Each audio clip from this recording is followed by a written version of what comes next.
Hello and very welcome to the class. Will के concept को आज हम समझेंगे मुस्लिम लॉ के पर्सपेक्टिव में। तो हमने जब हिंदू लॉ में पढ़ा था कि विल क्या होती है, एक इच्छा होती है एक मनुष्य की कि मेरे दुनिया से जाने के बाद मेरी जो प्रॉपर्टी है उसका डिस्पोजिशन किस तरीके से होगा। बिल्कुल इसी तरीके से त्याब जी ने भी विल की जो डेफिनेशन दी है वो यही दी है कि एक मुस्लिम व्यक्ति जो है वो किस तरीके से अपनी प्रॉपर्टी का डिस्पोजिशन चाहता है। विल वसीयत करके जाता है उसकी अकॉर्डिंग, मतलब जो उसकी इच्छा रहती है, जो उसकी मर्जी रहती है, अपनी मर्जी के मुताबिक अपनी प्रॉपर्टी को डिस्पोज करने को कहते हैं विल या वसीयत। अब जब विल या वसीयत की बात करें तो सबसे ज्यादा इंपॉर्टेंट बात आपको जो जानने की है वो है इसमें मुस्लिम लॉ में कंटेक्स्ट में 1/3 के रूल को। अभी 1/3 के रूल क्या होता है, देखिए प्रोफेट मोहम्मद साहब के समय एक व्यक्ति ने अपनी प्रॉपर्टी की वसीयत बनाई, उसमें सारी प्रॉपर्टी किसी स्ट्रेंजर को दे दी, अपने मतलब पत्नी बच्चों के लिए ऐसा कुछ नहीं रखा। तो उसमें प्रोफेट मोहम्मद साहब ने पूछा कि आपने सारी प्रॉपर्टी की वसीयत बना दी है, आपके मतलब बाकी लोगों का क्या होगा, आपके जो किन है रिलेशन है उनका क्या होगा। तो उसी वजह से उन्होंने ये रूल उस वक्त कहा कि 1/3 से ज्यादा कोई भी व्यक्ति जो होगा अपनी वसीयत नहीं कर सकेगा।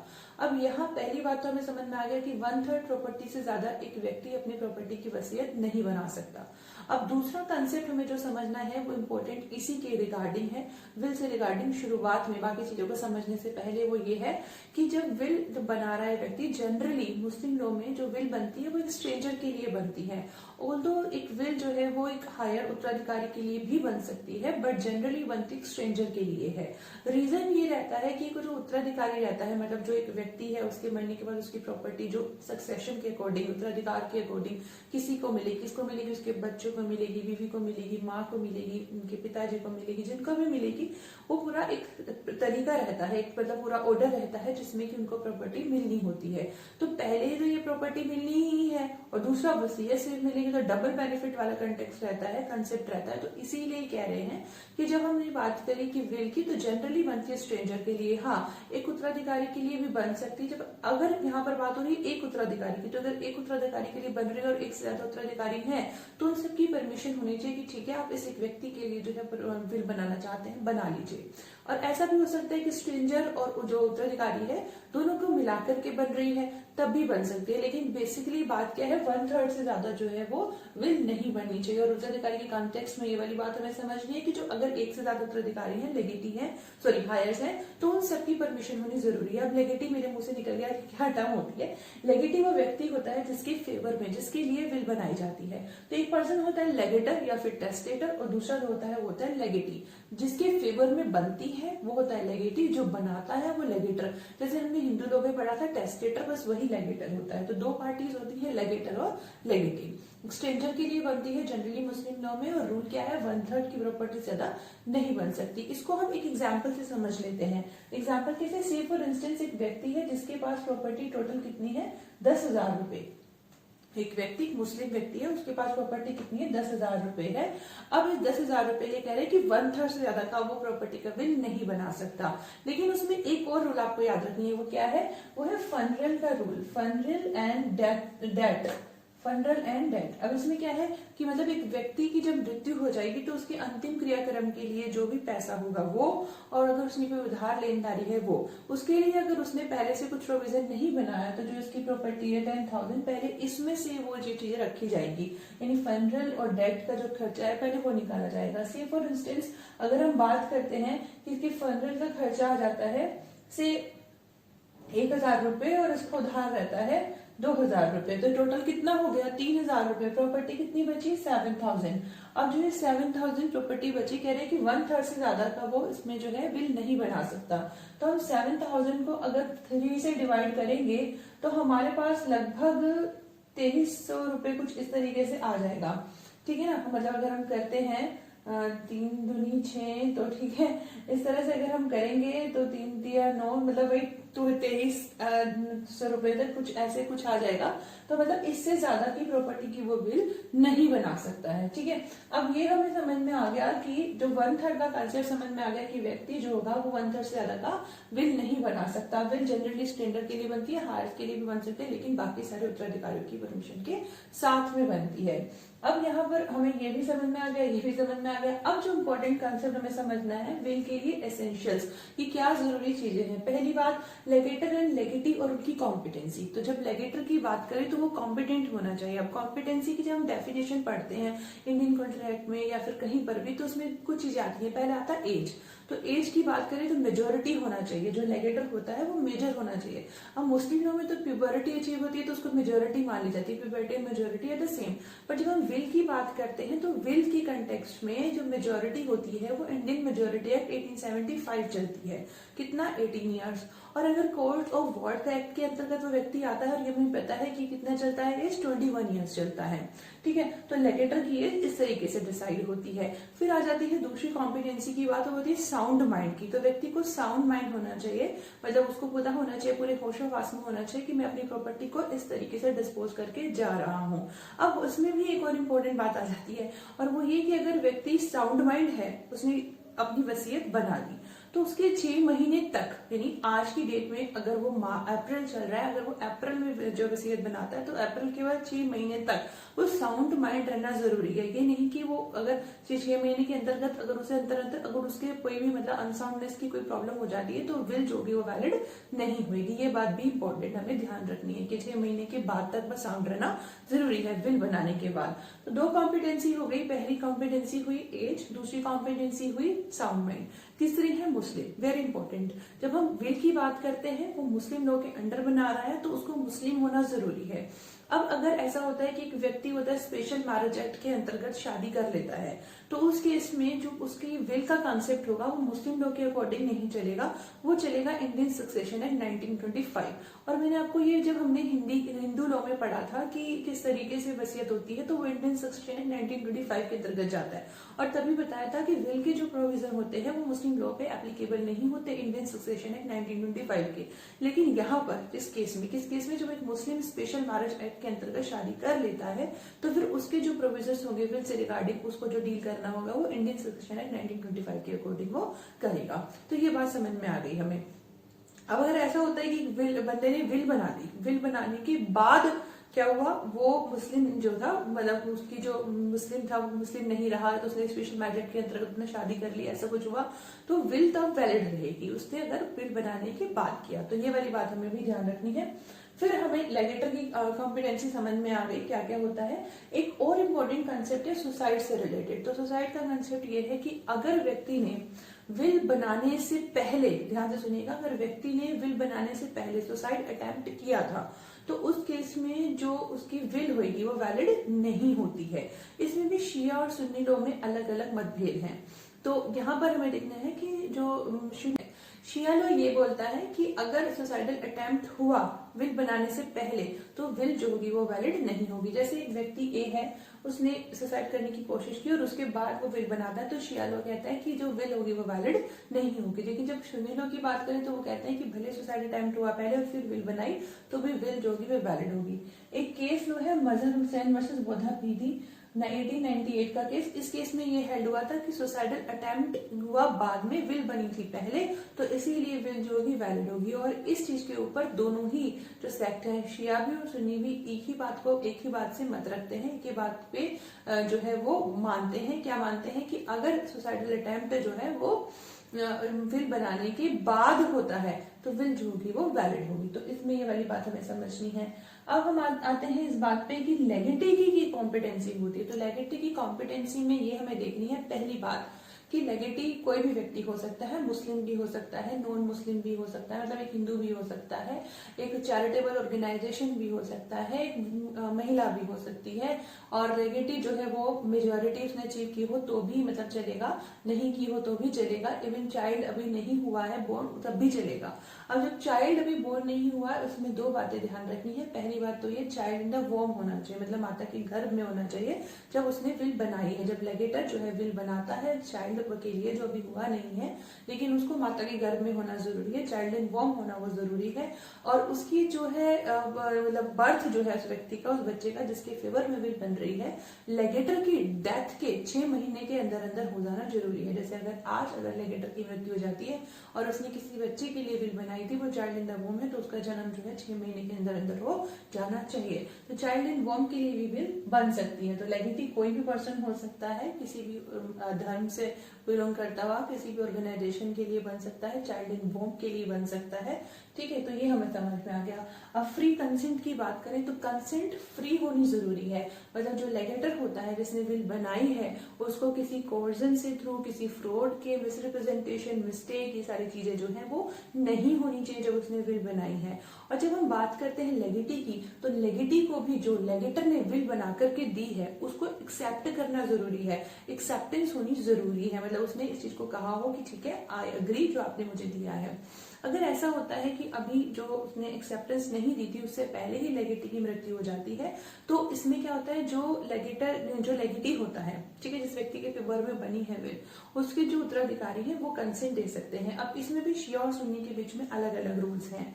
कैसे रूल्स हैं? शिया लॉ में ये बोला जाता है कि जो कंसेंट होती है वो कंसेंट, जैसे अगर एक व्यक्ति था ए, ठीक है, एक व्यक्ति ने ए ने बी के लिए कोई प्रॉपर्टी बनाई, मतलब विल में दी, सॉरी विल के थ्रू, उसको गिफ्ट के थ्रू दी, जैसे कि ये क्या हुआ यहाँ पर, लेगेटर हुआ और ये लेगेटी हुआ। अब इसने एक प्रॉपर्टी दी, अब इसने अभी इसे बोला फ्री कंसेंट होनी जरूरी है, इसकी भी कंसेंट एक्सेप्टेंस होनी जरूरी है, इसने अभी एक्सेप्ट नहीं किया था, बी ने अभी प्रॉपर्टी को एक्सेप्ट नहीं किया था, उससे पहले ही इसकी मृत्यु हो जाती, तो प्रॉपर्टी का क्या होगा?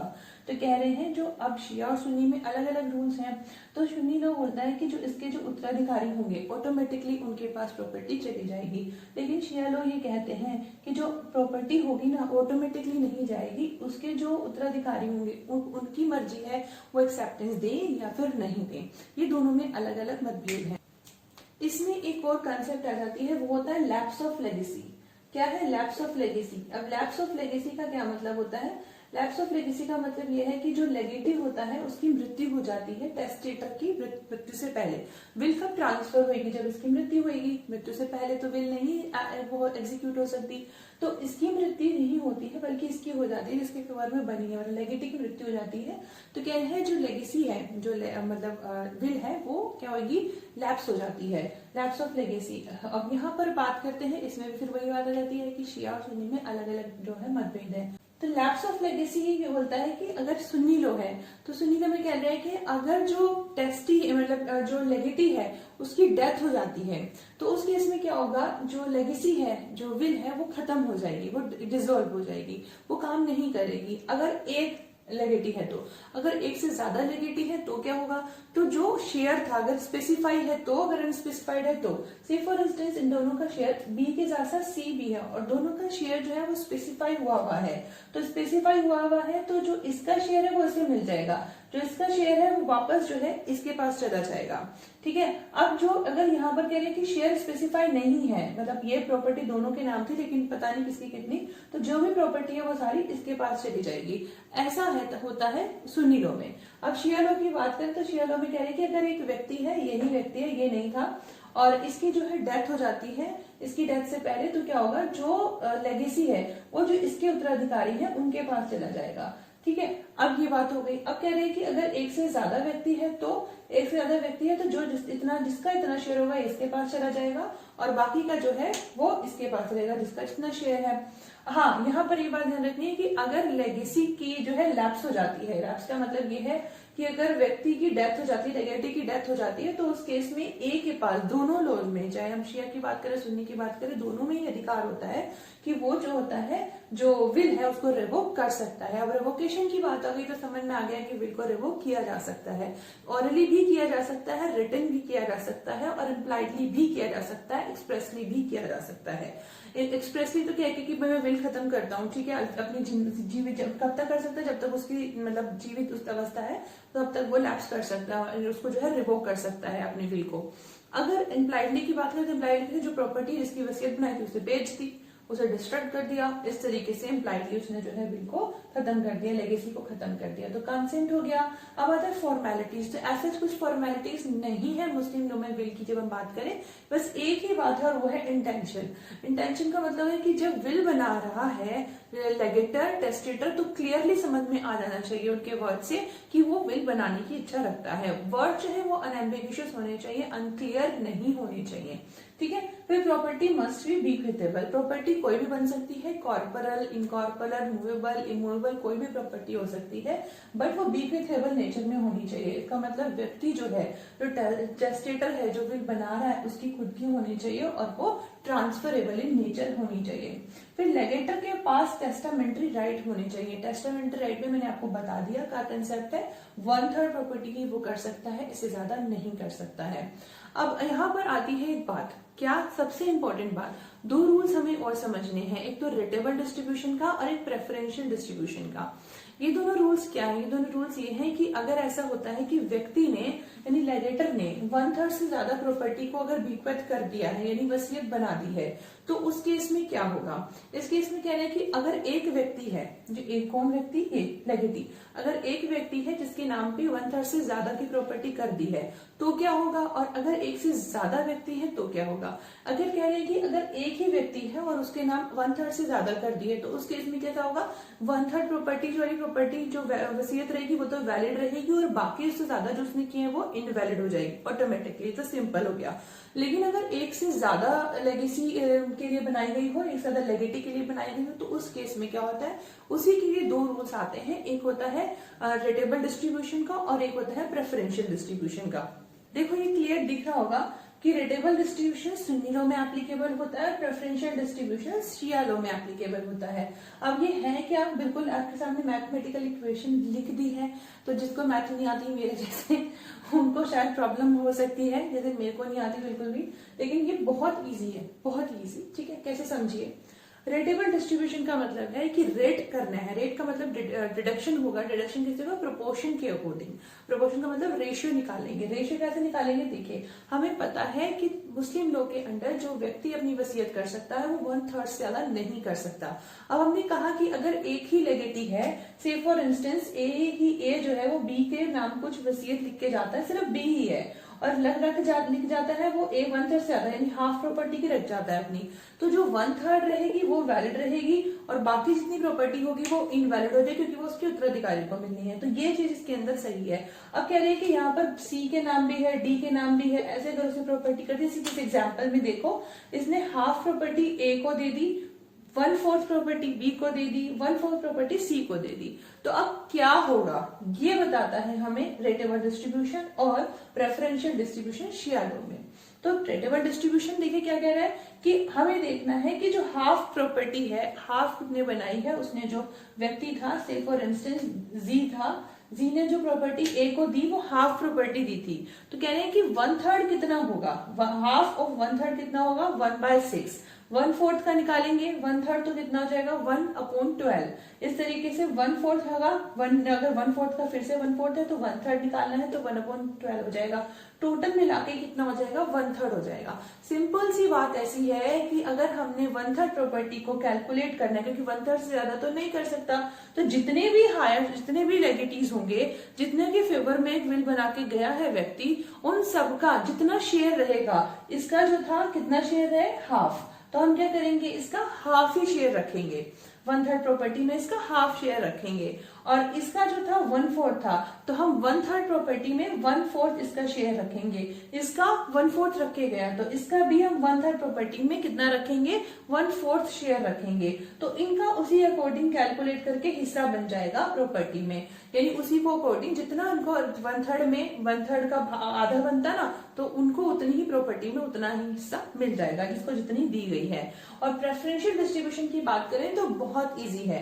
देखिए जिसको पहले दी गई, जिसको बाद में दी गई और जिसको लास्ट में दी गई, तो ए के नाम 1/3 कर दी, सारी की सारी 1/3 ए के नाम है, तो बाकी बी सी को कुछ भी नहीं मिलेगा। अगर ऐसे होता कि कुछ प्रॉपर्टी का अंश इसको मिलता, कुछ इसको मिलता, कुछ इसको मिलता, और फिर जो है इसको थोड़ा ज्यादा मिला होता और इन दोनों के मिला के 1/3 पूरा हो जाता, तो फिर इसको कुछ नहीं मिलता, इन दोनों को मिल जाता। तो बेसिकली क्या है, शिया लॉ में जिसको जितनी प्रॉपर्टी से अगर इक्वली सबको डिवाइड करके गया 1/3 बनती है तो फिर ठीक है। अगर इनमें से क्या करके गया गया है, इसको सारी प्रॉपर्टी दे गया 1/3, तो बाकी इनको कुछ नहीं मिलेगा, दोनों को मिला के 1/3 बनती है तो इसको कुछ नहीं मिलेगा। रूल ऑफ प्रेफरेंस ये कहता है जिसको पहले प्रॉपर्टी कैलकुलेट हो जाएगी 1/3 उतने तक का मिल जाएगा, उससे बाद वाले को कुछ नहीं मिलेगा। फिर एक्सेप्शन है, इसका एक्सेप्शन ये है कि अगर जो लेगेटर होता है टेस्टेटर एग्जैक्टली 1/3 प्रॉपर्टी का ही अपना वसीयत बना के जाता है और नेगेटिव 2 होते हैं, तो उस केस में जो ऑर्डर ऑफ प्रेफरेंस होगा वो रिवर्स हो जाएगा। रिवर्स का मतलब हम यहाँ पे ऐसे समझेंगे, अगर इन दोनों के नाम कोई प्रॉपर्टी करके जाता और ये जो प्रॉपर्टी है वो प्रॉपर्टी मिला के 1/3 होती, ठीक है, उसने टोटल कितना किया 1/3 किया, तो कह रहे हैं जो रूल होगा वो रिवर्स हो जाएगा। जैसे ए के नाम पहले करी बी के नाम बाद में, तो यहाँ पे ऑर्डर ये हो जाएगा कि बी को जो है वो पहले मिलेगी प्रॉपर्टी और ए को जो है वो बाद में मिलेगी। इस तरीके से प्रेफरेंस रूल ये कहता है।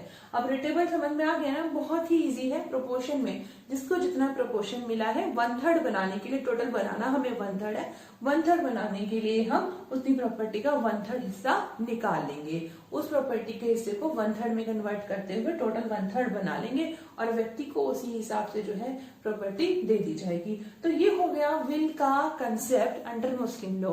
कोशिश की थी कि बहुत इजी तरीके से आपको समझाया जाए, तो अगर आपको समझ में आ गया है वेल एंड गुड, अगली क्लास के लिए बने रहिएगा। नहीं समझ में आएगा वीडियो दोबारा देख लीजिएगा, आई होप आपको समझ आ जाएगा। और अगर कुछ प्रॉब्लम हो गई हो, बहुत खराब लगा हो, बहुत ही भयानक भयावह है, मैंने समझाया हो और लगता है कि भाई बहुत बोर कर दिया आप लोग को, तो कोई दिक्कत नहीं है, वीडियो डिसलाइक करने का कोई औचित्य नहीं है। मुझे कमेंट में बताओ कि मैं अगली बार इंप्रूवमेंट लेके आऊंगी। Thank you so much, thanks, keep learning and keep smiling.